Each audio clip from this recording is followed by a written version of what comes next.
today. I'm Desmond Otis. I'm an assistant professor in psychiatry here at Penn, and I have the pleasure to introduce Jerome Sallet. He's a PI at Ultrasound, which is the French equivalent of the NIH here in the US, and he's been working there for some time. I think he's just moved back recently to Lyon. He has a position through a collaboration at Oxford at the Wellcome Center for Integrative Neuroimaging and the Department of Experimental Psychology. He did his PhD in Lyon in 2008 in cognitive neuroscience, and he was studying there behavioral adaptation in human and non-human primate, focused on the anterior cingulate cortex. His work specializes in neuroanatomy and understanding computations supported by different brain regions, and topics include things like social cognition we're hearing about today, also reward, using tools like functional brain imaging and brain stimulation. He is very productive, constantly publishing new things, and some of his recent publications spanning a breadth of including things like a digital brain bank, functional connectivity under anesthesia, ultrasound modulation of reward in macaques, predictive coding and theory of mind, and fMRI study of macaques. So the breadth of his scholarship is really great. It's so great that I invited him immediately to come back virtually to our center speaker series in August, which he accepted to talk about his focus ultrasound work. And so if you're interested in that in particular, you can feel free to shoot me an email and I'll make sure you get the link for that. So without further ado, thank you so much for being here, Jerome.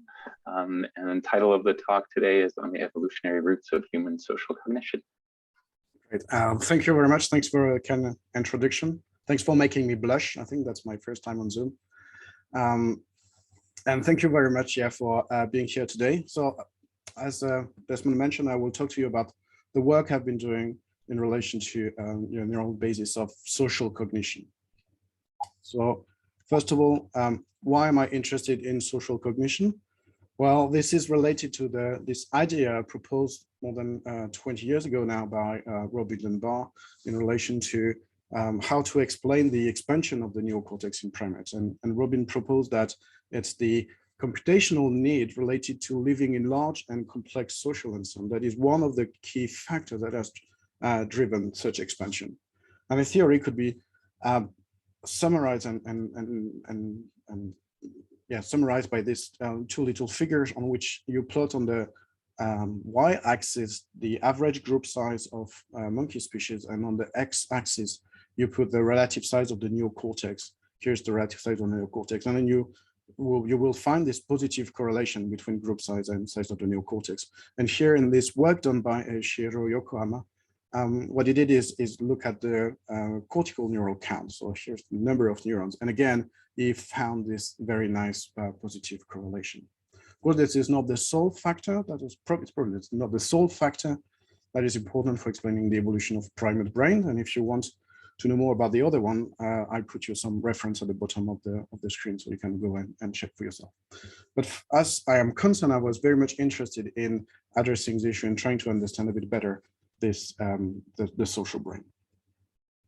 So in my talk today, I organize my talk into 3 parts. First of all, I would like to talk to you about the architecture supporting social cognition, and then we will move on to the functional property of the social brain. So the brain region I'm more specifically interested in processing information from and about others. And then maybe there's the pretentious, but I think that's the icing on the cake. But I would like to discuss with you the case of theory of mind in primates as the last part of my talk. All right. So first of all, brain architecture. So as you might know, and as I briefly pointed out, primates are social species. Macaques, especially macaques, is a common model in neuroscience for investigating the neural basis of cognition. But to which extent the the monkey social brain and the human social brains are equivalent, or what are the similarity between those two architecture for supporting social cognition in these two species. As you can see from their behavior, we are sharing quite a lot with the macaque. So to investigate this similarities in brain architecture, the first thing you can do is just looking at brain morphology. And if you do that, if you look at the sulcal pattern, for instance, in the human brain, you will be able to get to identify this on Parasingulated Sulcus, which is the sulcus on the medial wall of the human brain, and it's just dorsal to the cingulate sulcus. And this parasingulated sulcus in yellow here has been thought to be a specifically human feature reflecting the specific expansion of this medial frontal cortex. And when you look at a couple of brains of non-human primates, it's true, it's more rare in non-human primates, but with the expansion and the development of imaging database in primates, now you can have access to large population of primates that have been scanned, and you can do a population-based analysis. And by doing so, you will find that in some chimpanzee, in fact, in 70% of the human, you will find a parasingulated sulcus, but in 30% of the chimpanzee, when it's 30% of the chimpanzee's hemisphere, you will find this parasingulated sulcus. However, this sulcus is absent in baboons or in macaque. Not only did we have something that resemble the human parasingulated sulcus in the chimpanzee brain, but in fact, its impact is very similar in the two species. So in the human brain, if you have a parasingulated sulcus, it means like the distribution of some cortical area will be changed. And especially this area called area 32 on it's one of the area of the cingulate cortex, or cingulate cortex, is moved towards the medial wall. And what you see in the chimpanzee, so if you don't have a cingulate sulcus, a parasingulate sulcus, like in this chimpanzee brain, your area 32 is limited to the dorsal bank of the cingulate sulcus, as you can see here on this coronal section. But if you have a parasingulate sulcus, like this chimpanzee here, well, you will have your area 32 that expand way more dorsally. So what you have here is something that is common to chimpanzee and humans versus old world monkeys. And you can push your analysis further, investigating more sulci, and then you will find there is a pretty much conserved architecture of the medial frontal cortex. I'm not going to go into too much details, but some of the brain structure and some brain feature are so well conserved, it's amazing. So for instance, here, this vertical ascending branch of the cingulate sulcus called PAX, it's a boundary between two premotor regions on the medial wall, is aligned with the anterior commissure in all of the primate species we looked at. But you can see some differences here. I will point to a difference between the different primate species. If you look at the tip of the cingulate sulcus, it usually ends with a fork, like with two more sulci. But the position of this tip is different if you look at macaque, baboon, and chimp versus the humans. In this non-human primates, the position, the cingulate sulcus ends dorsally to the genu of the corpus callosum. However, in the human, it ends quite at the level of the corpus callosum. So one could suggest that, and there is another feature here, this rostral perpendicular parasingulate sulcus in purple here, that is uniquely present in humans, and some of the feature here, like the dorsal medial polar sulcus and the ventral medial polar sulcus, are also specifically human. So what you have here are possibly the reflection of an expansion of the medial prefrontal cortex in humans, more so than you have like a relative bigger expansion in the human brain than in other primate species. Okay, that's just by looking at the morphology, but what we want to know is maybe more precise, and especially if we're interested in those brain regions that are associated with potentially uniquely human social functions, just like the ability to attribute thoughts and belief to human. So here, the classical task used for addressing these questions, like a false belief task, you are presenting to your subject a story about two subjects, and you are then asking questions about their intention or their behavior. And when you're doing that type of task, then you are recruiting this temporal parietal region and this medial prefrontal region. Again, the region that we think, the region that is hugely expanded in humans compared to the primates. So with this expansion, and you can see it from the sulcal pattern, here we can see it from the global morphology, but what is coming with this expansion? Do we have new areas? Do we have a different type of connectivity? And that's the question we next addressed. And the reason why we wanted to address this question is related to this idea promoted by Dick Passingham, again, 20 years ago now, in which he suggested that each cytoarchitectonic region is defined by a unique set of input and output. And this unique set of input and output is constraining the function a brain region can support. So what we have been doing is we have been looking at the connectivity of different brain regions following this principle. So for instance, sorry, just speaking too fast here. So in his work, like a connectivity pattern, the connectivity property of a region could be represented as a spider plot. And on this spider plot, each arm is representing a different brain region. And the length of the red bar on this arm represents the strength of the coupling, of the connection between your target region, your seed region, and your target area. So for instance, here, area 10 is massively connected with the area 14, 8B not at all, 845 a little bit. And if you look at one region and another, you will find it, you will observe, you will get different connectivity patterns. And those connectivity patterns, they inform you about the computation an area can perform. So for instance, 9 is connected with area 46 and 8A, so regions that are that have been associated with working memory process or attentional processes. So you can suspect that area 9 will have something to do with those functions. However, area 14 on the orbitofrontal surface has no connection with this region. So you could infer a different property. So anyway, so what we have been doing here is we're using that principle, we take it to the lab and to resting state fMRI data, not just connectivity data. So here we're using resting state as a proxy for anatomical connections.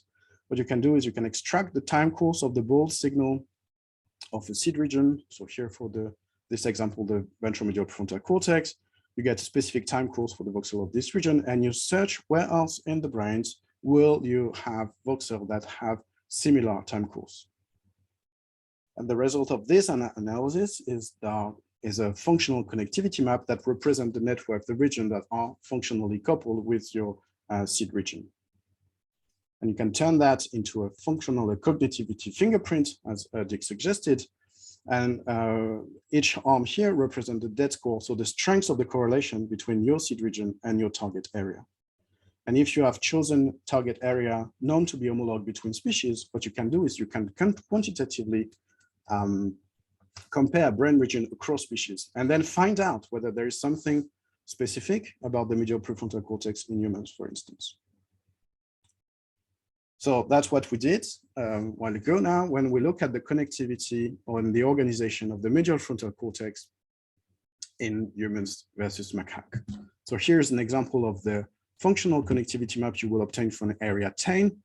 The hotter the color, the stronger the coupling, and it's only positive correlation that are represented on this figure.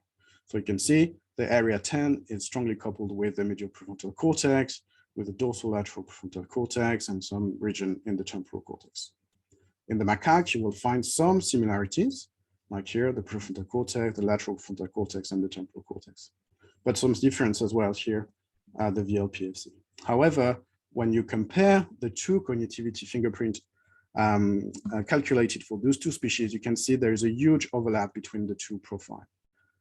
And if you're not convinced that it's not enough to convince you about the similarity between the two regions, then you can compare the cognitivity profile between the human area 10 and all the other regions of the macaque prefrontal cortex. And you will find that the region that share the most similarity with the human area 10 is the macaque area 10, here highlighted in red.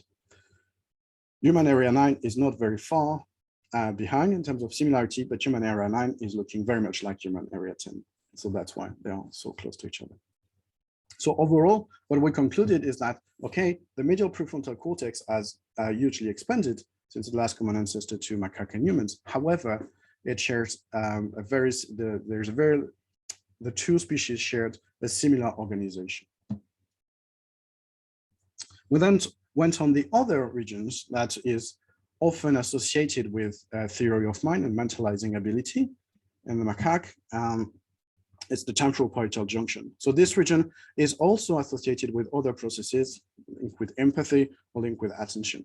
But if you do a diffusion weighted imaging tractography analysis, so it's a connectivity-based parcellation of this functional entity in the human brain, what you will find is that in fact, it's not an homogeneous region. It's a region that could be subdivided into sub-area based on their connectivity profiles. And that was done with DTI, but we recently did it with resting state fMRI data. Again, same idea. Is this TPG region homogeneous or not? We thought it was not based on our previous work, and we confirmed it isn't. We were also able to confirm the number of parcels this region should be parcellated in. It's like 3 sub-area. If you start increasing the number of parcellation, then what you will end up with are the borders become a parcel. So it's not the most parsimonious parcellation. You could do also look at the optimized parcel number. So here we've done a K-mean analysis, so you have to give him the number of parcels, but if you use an algorithm to find out which is the optimal number, you will end up also on 3. Okay, so 3 parcels. And this blue parcel is the one that we are mostly interested in because of its coupling with temporal cortex, posterior cingulate cortex, and the medial prefrontal cortex. All the other regions that are usually associated with mentalizing ability. You could see that the connectivity profile of the other parcels is very different. So here, the red parcel slightly anterior, you will have some connection with the premotor cortex, here with the medial premotor region as well, but nothing with the medial prefrontal cortex. Okay. So the reason I presented you this study, it's because in addition to resting state based analysis of the connectivity profile of this region, the subject also performed a series of little tasks in the scanner. And so we were able to look at the correlation, in a sense, between the parcels and the different tasks the subject were performing. So what you could see is like if you ask your subject to perform a false belief task, so task in which this has to mentalize, has to think about what others are thinking, then you will mostly recruit voxels or the posterior subdivision, the region that we think is associated with mentalizing ability. So it's making the reason we thought, based on its connectivity profile, will be mostly recruited in a mentalizing task. So this is the case. We're validating our hypothesis. So now, if you are presenting your subject with different tasks, some social animation, so geometrical shape that are moving on the screen, and your subject usually describe them as interacting socially. So the triangle is pushing the rectangle, for instance. So there's a sense of agency.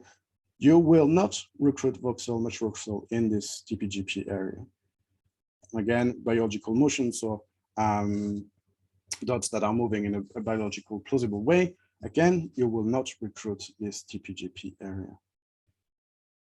And here, that's the result of a default mode network localizer. So what we did, the subject that were performing a working memory task, and you are looking at the voxels that are more active when the subject is not doing something compared to when the subject is doing the working memory task. And we were expecting to get the TPGP, and again, we found the TPGP. All right, okay.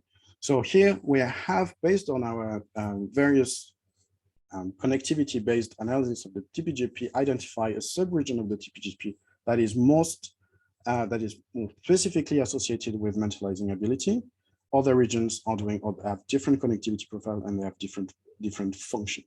But let's focus on this region, because this region, if we want to know whether it exists or not in the human brain, that's another part of the brain that have massively expanded system, common ancestor to macaque and humans.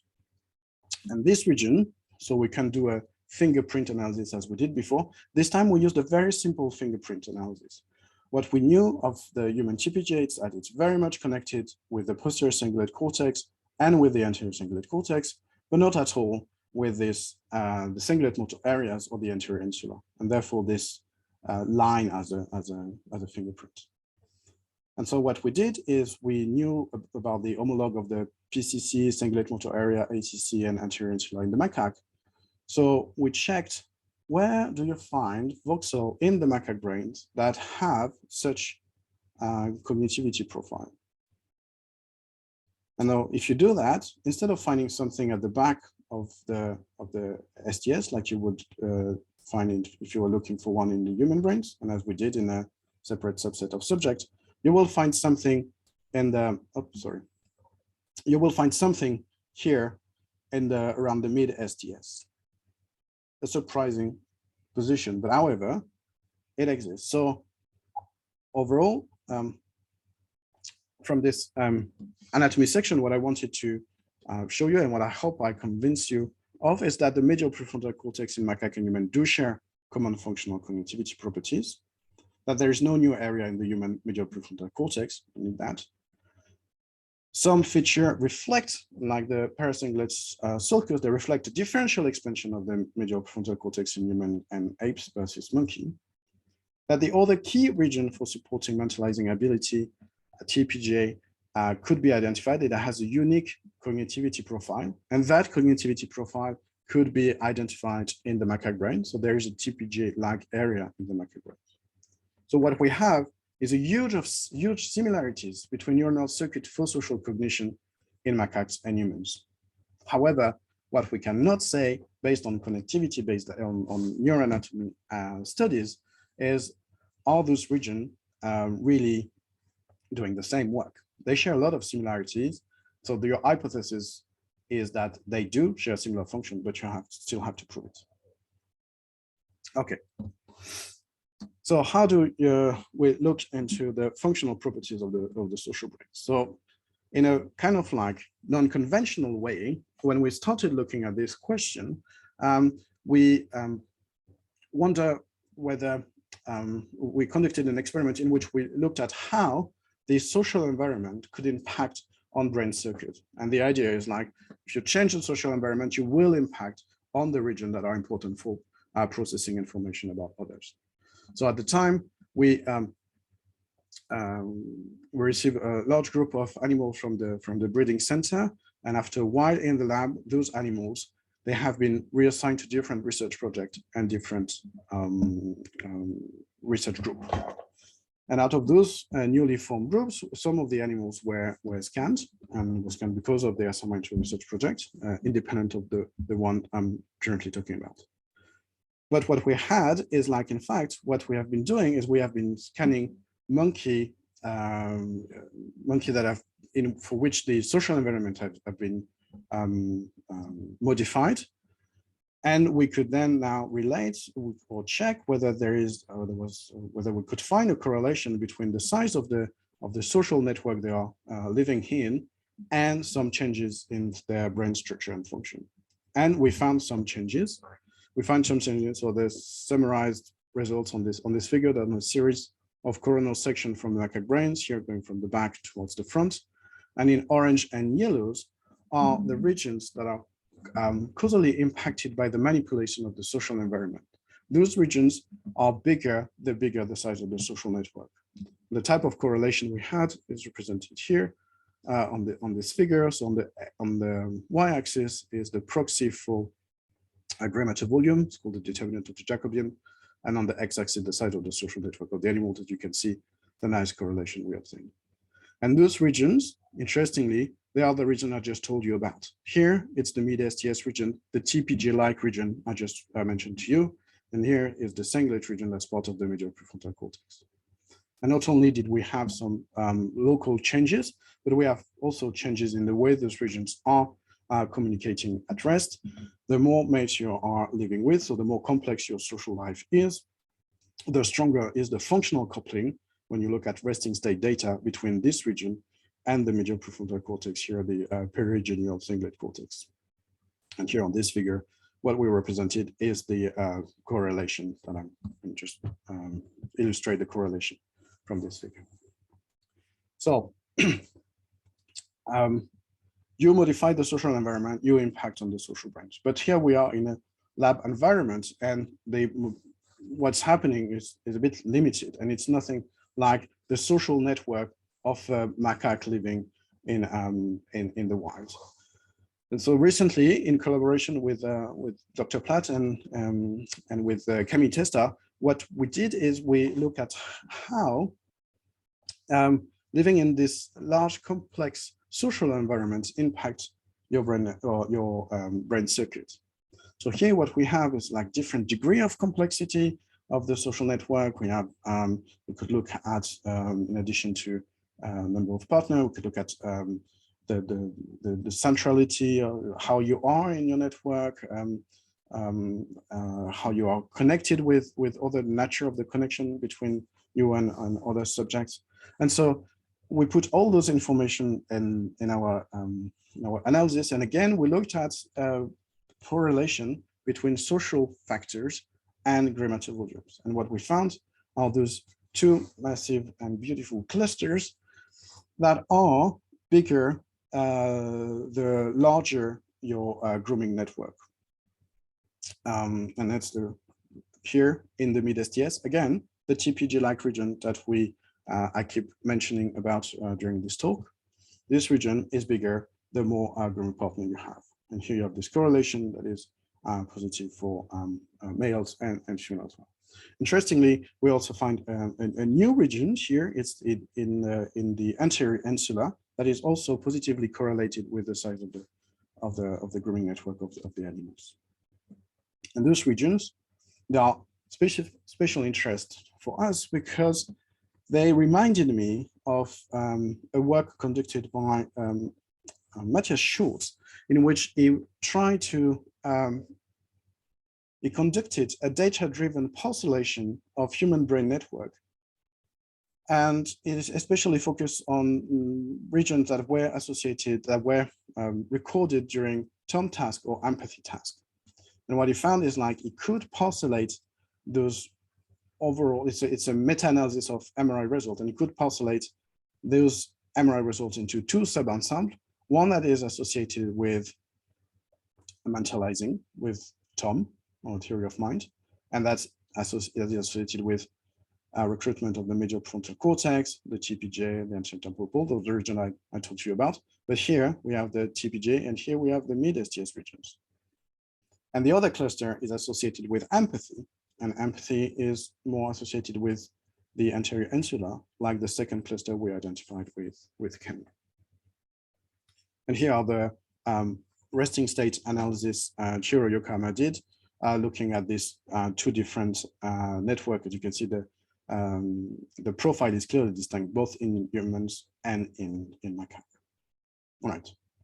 However, what we didn't find with Camille Testa is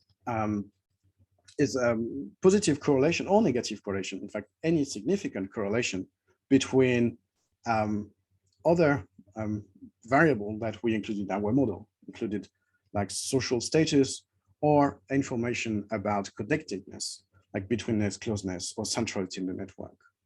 So those parameters were not that important. Apparently, were not that important, at least regarding the morphometry of brain circuits. The other nice things we were able to do using on this data set is, while we usually focus our attention to adults, we were this time able to also investigate what's happening in infants. And we were able to investigate whether somehow if you are born from in a dominant family, or if you're born from a mother who is a very popular, whether you will whether in the first year of your life you will have I'm sorry, just messing it up. So we were able to check whether the social network of a mother somehow determines the gray matter volume, or the volume of some brain regions like the mid-STS in young infants, or whether it's more your interaction with your social environment that is determining the size of your social network. And so what we I hope that was clear. So what we didn't find is a positive correlation between the size of the social network of the mother, despite the infants living very closely to the mother, and the gray matter volume in the STS in the infants. So again, I think this result is putting the emphasis on how much the social environment, your social environment, is important for is important on social brain circuit that are supporting social cognition. Okay.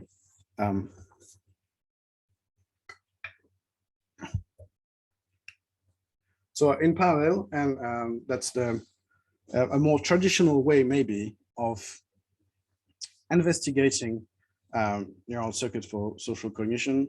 It's by presenting or asking a subject to do a task. Well, this time, what we did is we put the animal in the scanner, and that's like what we did. It's like what Matt Entworth did, is he did put the animal in the scanner and presenting them with some movements. And then he calculated some regressor that are representing different information about the movies.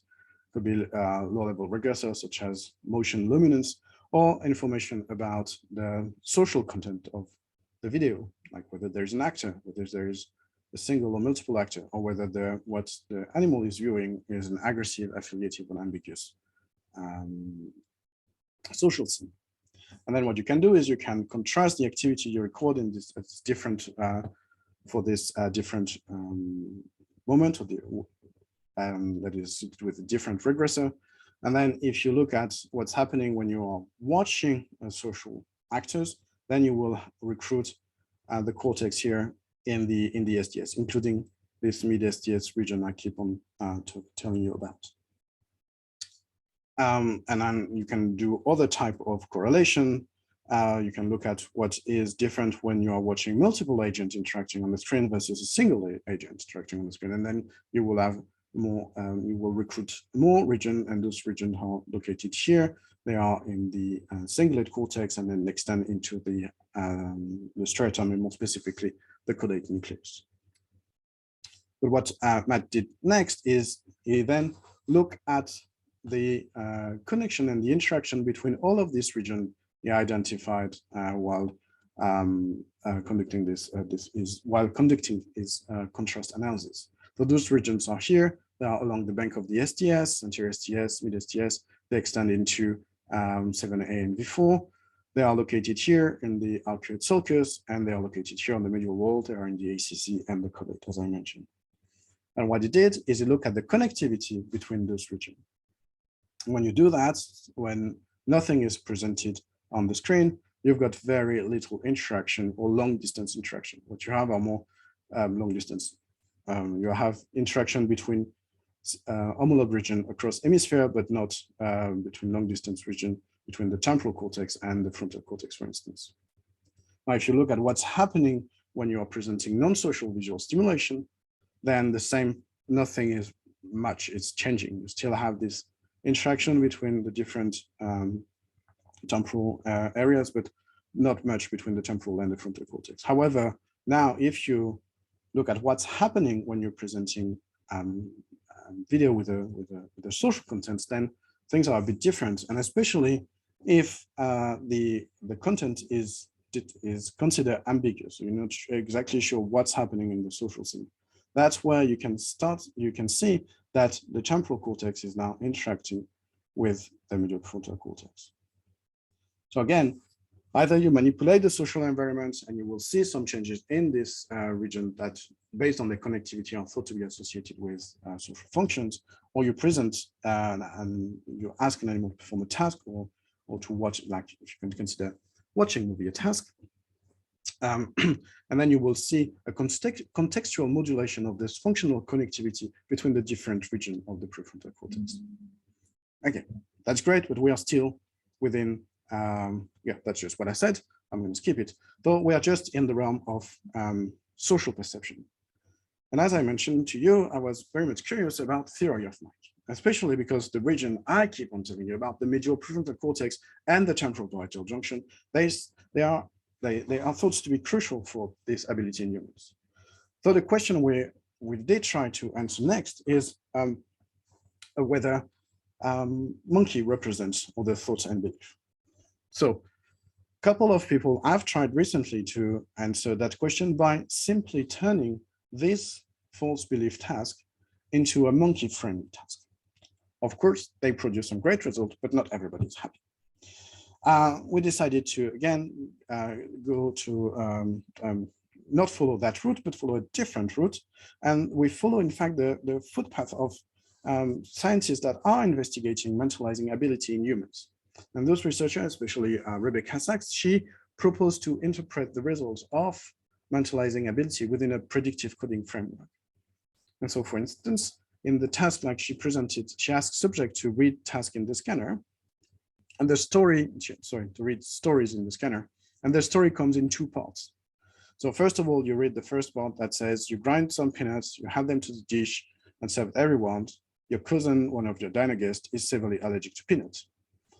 And now you're going to present the second part of the story, and then you're going to scan the subject. You're going to record brain activity in the brain. And either the second part of the story is like you're telling your subject that he knew about the peanuts allergy. So what his action were intentional, it's predictable, or whether he had absolutely no idea, and therefore the action is unpredictable. It's an accident that happens. And when the actions in that social stories are intentional, if everything is predictable, then you've got very little modulation of activity in the TPJ, this right TPJ here. But when something is accidental, so it's unpredictable, then you've got a massive modulation of activity in the TPJ. Some other researcher, in fact, went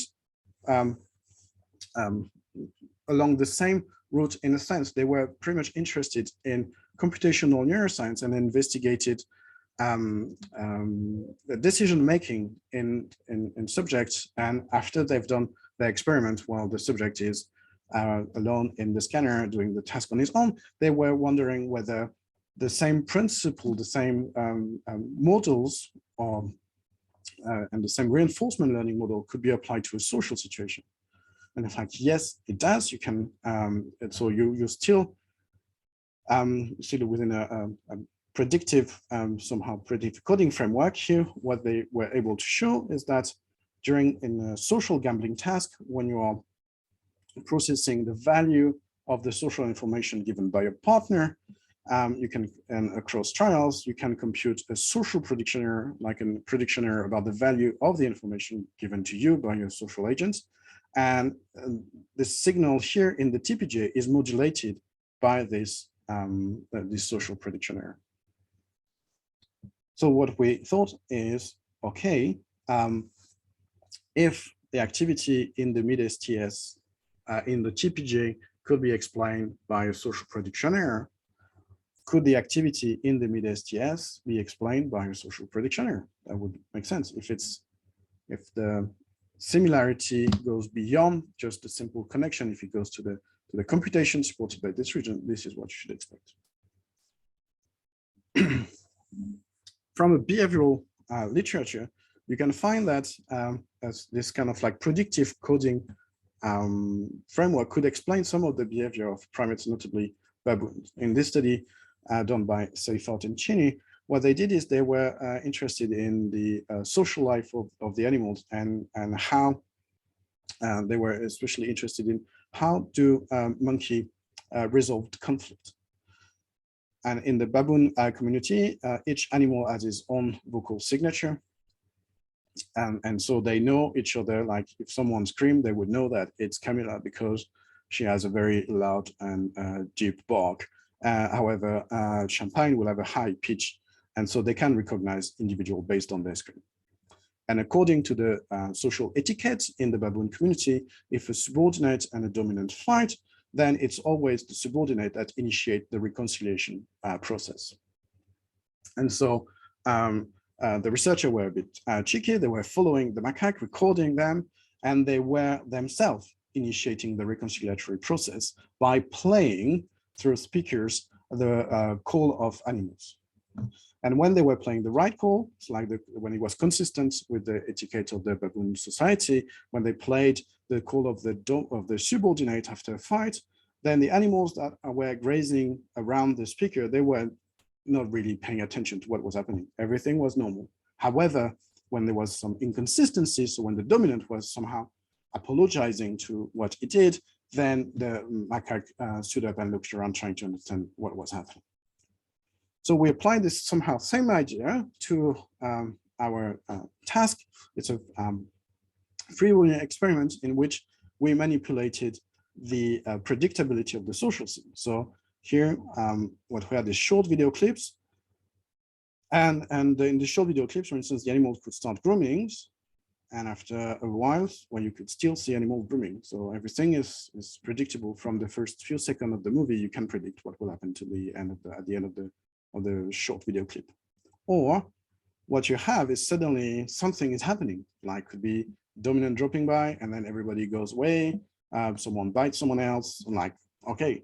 And so the idea is like if the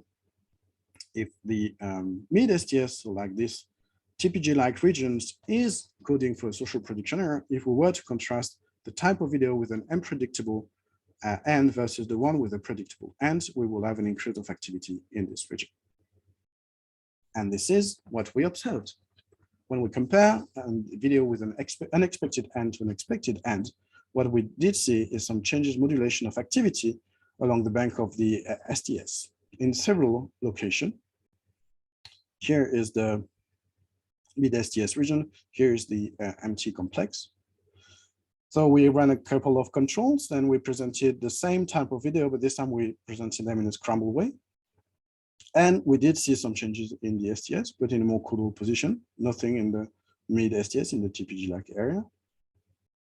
We designed a task in which we took this unexpected, expected idea to the non-social world. And what we did see is some changes at the lower threshold in the posterior STS, here in the MT complex, but not in the anterior parts. So overall, what we had is like a modulation of activity that were common for the various type of movie we presented here in the MT complex, a region that is sensitive to motions.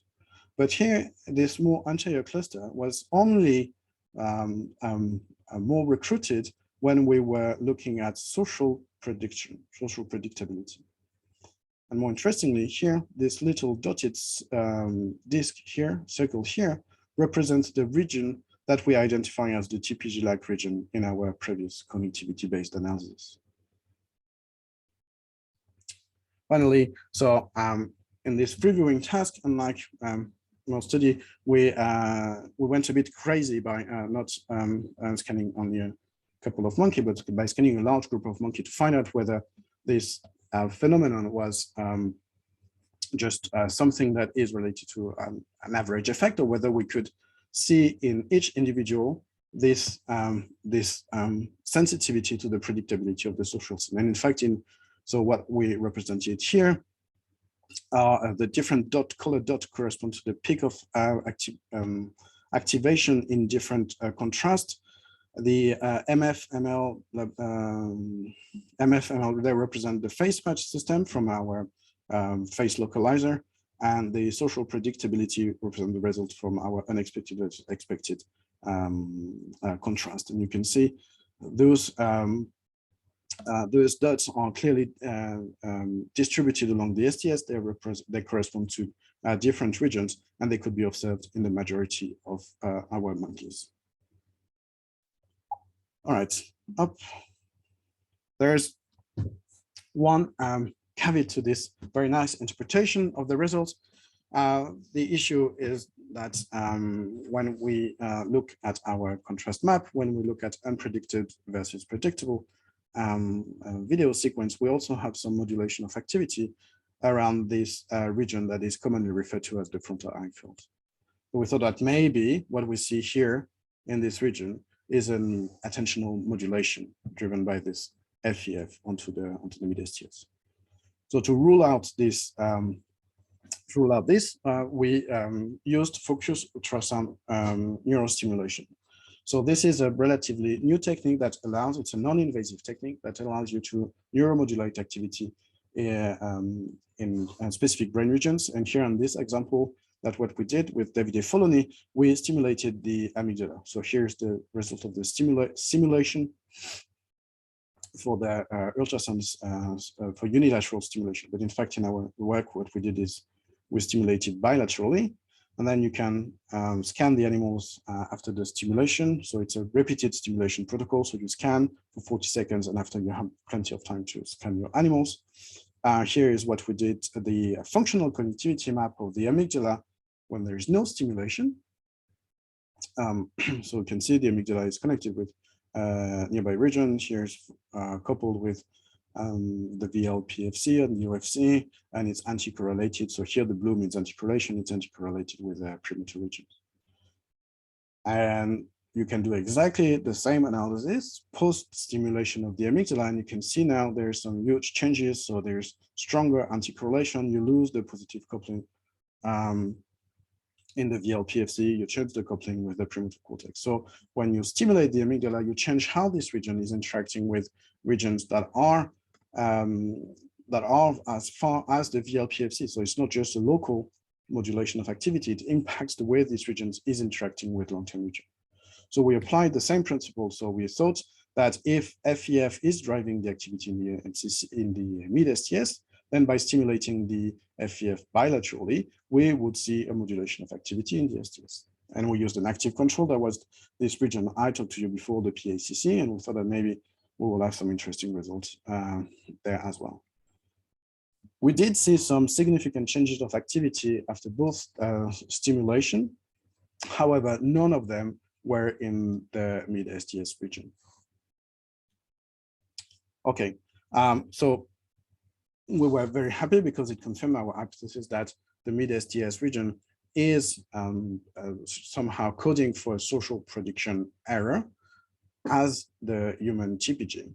But maybe the most convincing argument in our favor, or the most pleasant argument in support of our hypothesis, is that when you look at the work of your colleagues, they converge toward the same ideas. So here are the work by from Masaki Isoda's lab and from Michael's plant lab, in which they record activity in the mid-STS, and they show here that in the mid-STS you've got neurons, so it's an example neuron that is more specifically active when another monkey in front of you is acting, so you are just observing these animals. But more interestingly, in this study, the animals could repeat the sequence of action. So you can't, once an animal has found the correct target, it could repeat his action. And so in this example, the correct target of the previous trial was this target. And so the M1, the animal that you are recording from that is observing the action of M2, is expecting M2, the second, the partner monkey, to touch this target. But the animal is making a mistake and is touching this one. So it's an unexpected action. And there's a subpopulation of neurons that are sensitive to this type of error. So there is a social prediction error that could be recorded from neuronal activity in the mid-STS. And here in the Stas develop and Michael Plant's lab, they were the monkey were doing some very complex social interaction. So activity, and you have a modulation of activity that is reflecting the context and in which actions are being taken. And so you don't have just an area that is important for social perception. You have an area that is involved in complex social interaction. And not only that, but here it confirms that there is some, on this exemplar neuron, there is a difference in, I chose it maybe not wisely, but what I wanted to say is that it also supports the idea that the mid-STS and the PACC are supporting slightly different function during social interaction. They share some similarity, but they do have different jobs. And yeah. All right. I don't know if I should go on. Oh, yeah. Okay, maybe.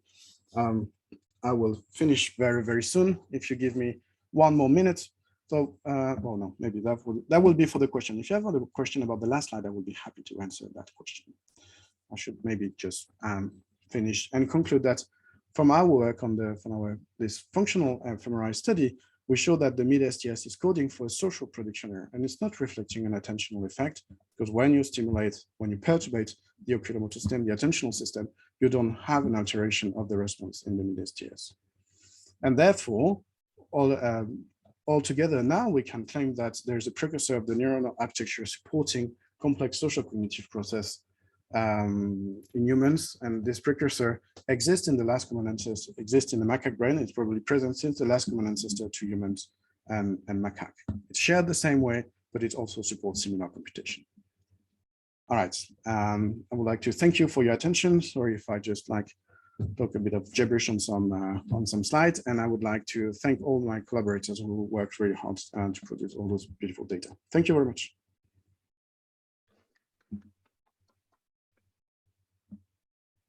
Very nice, really interesting stuff, Jerome. Thank you.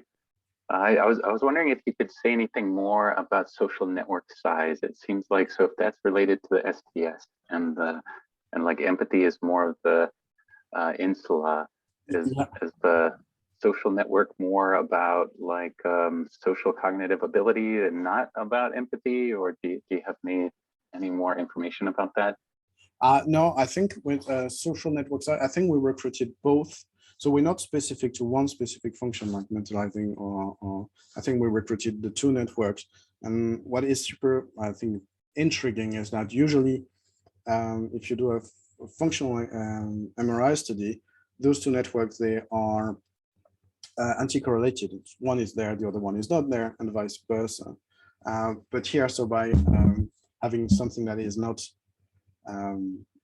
time sensitive to a specific social event, you can see those two networks emerge together, and then you start digging more into the literature, and you find out that someone has injected the anterior insula in the macaque and show that this anterior insula is directly connected. There's a monosynaptic connection between the anterior insula and the mid-STS in the macaque. So the interaction and how those two networks work together is it's very intriguing and makes me want to dig more into this this line of work. Okay, interesting. And do you know anything more about specifically the social network size and what abilities contribute to it? Oh, sorry, I maybe misunderstood your question. I'm not sure what are the, you mean, why do we have a large social networks? What makes us living in well, your ability for pair bond and alliances is great. So probably we have this network that is involved and that is coding some social predictability. So maybe your ability to have good prediction about what others are going to do is probably helping you to navigate better into your social environment. I can see that Mark Lieberman has a question, or either a high five or a question.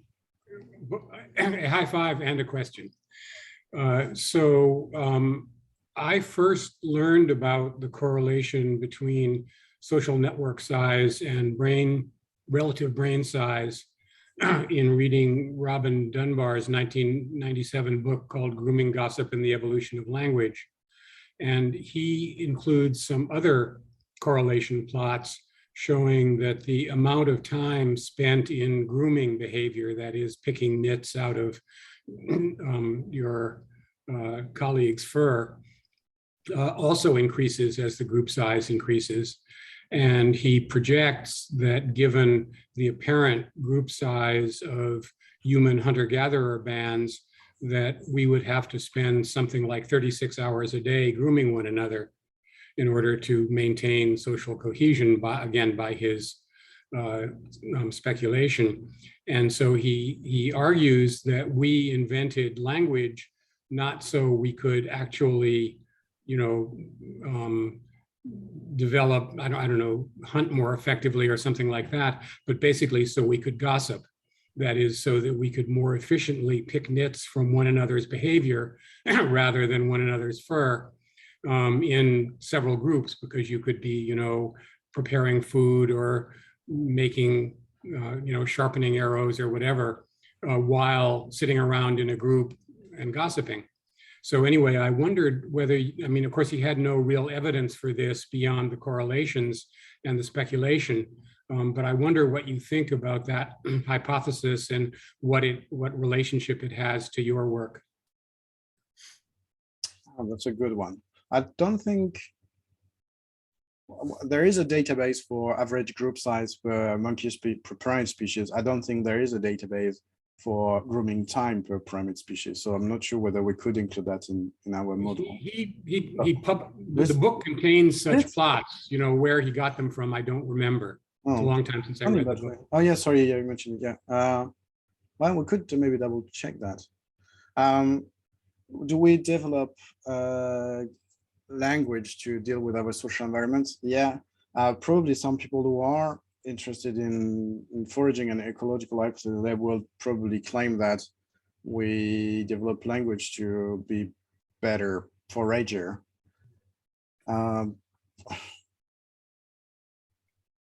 He has some counter arguments to that, but whatever. I mean, I think. Yeah, but over the last 10 years, I think people came with counter argument to his own theory, and rather than one being correct and the other one being incorrect, I would be more in favor of you have a co-evolution or of those two, like it's probably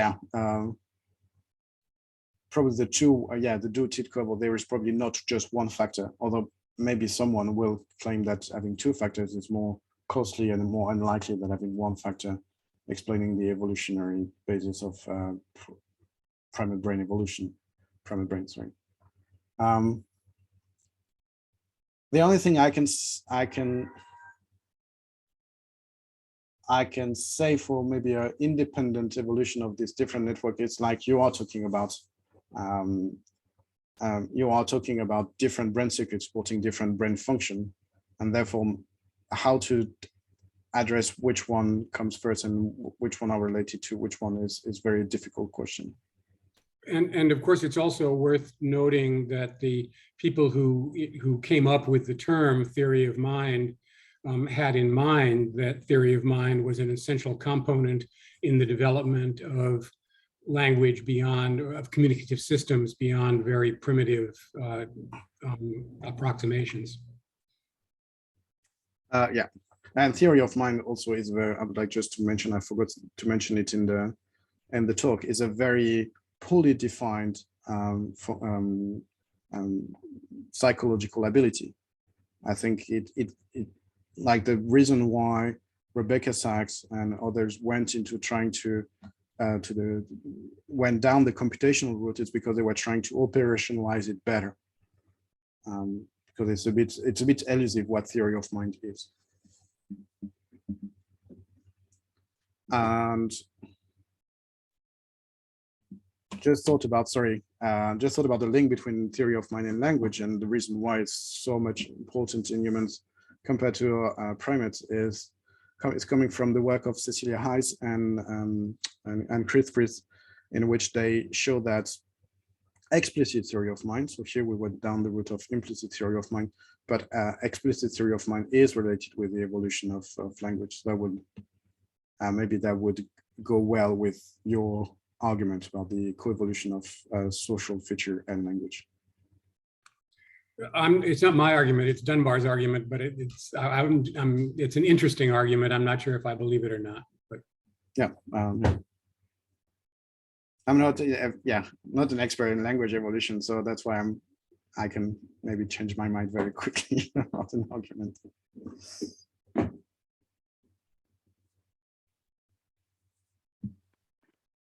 All right, I don't see any other hands raised. Yeah, okay. Well, that was wonderful. Thank you again, Jerome. Thanks. Thank you very much for your attention. Yes, I think maybe there's one more that I don't know if you have time to answer. Yeah. Yeah. One last question. Oh yeah, among monkeys, sorry, I'm just looking at the among monkeys that have difficulty with socialization, do you see a lack of mid-STS activation? I didn't see that. Didn't see that. I'm just thinking about the work of people from UC Davis, in which they were working on an autistic model of primate cystic model, and they found some abnormal morphology in the temporal cortex. So it's not specifically to the STS. I think they have some changes in the STS and the temporal cortex and the frontal lobe as well.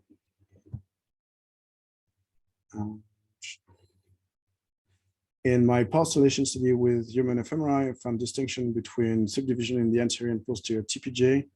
The posterior presumably related more to attention than tone. How much do we know about the homologue of such distinction in the monkey mid STS? So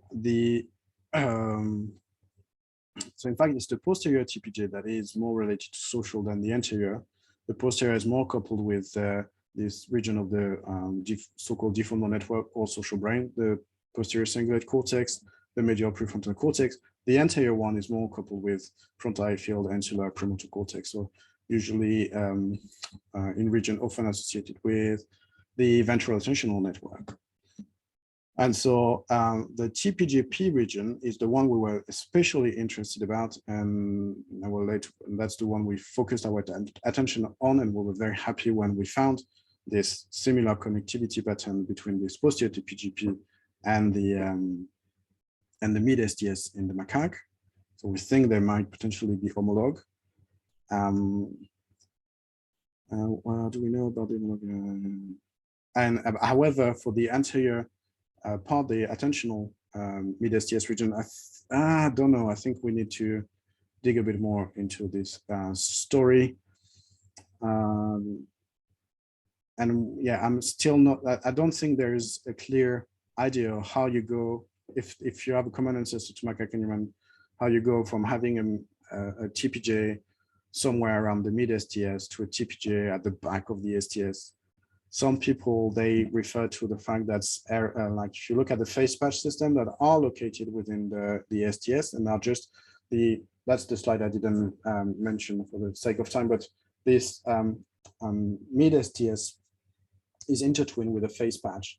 And so the face patch in the human, we know that they have moved downward and they're located in the fusiform gyrus. But the mid STS, for some reason, is on the face patches tend to be on the ventral bank and the lateral surface of the STS. The mid STS, the TPG-like region is on the dorsal bank. And so all the other region, they move downward, and this one has moved a bit caudally and dorsally. And we don't know why. There's someone who said, oh, but maybe the face patches, they split both ways. It's like some went down, some went up. But if you do that, you need to put something new in the middle, and there is no something new. So I think we are still short of an answer regarding why this is there and how it has changed over the course of evolution. That was a very long answer. Yeah, that's great. Okay. I think that's time, but thank you again, and looking forward to seeing you again. Thank you very much. Bye. Have a Bye-bye. nice weekend, everybody.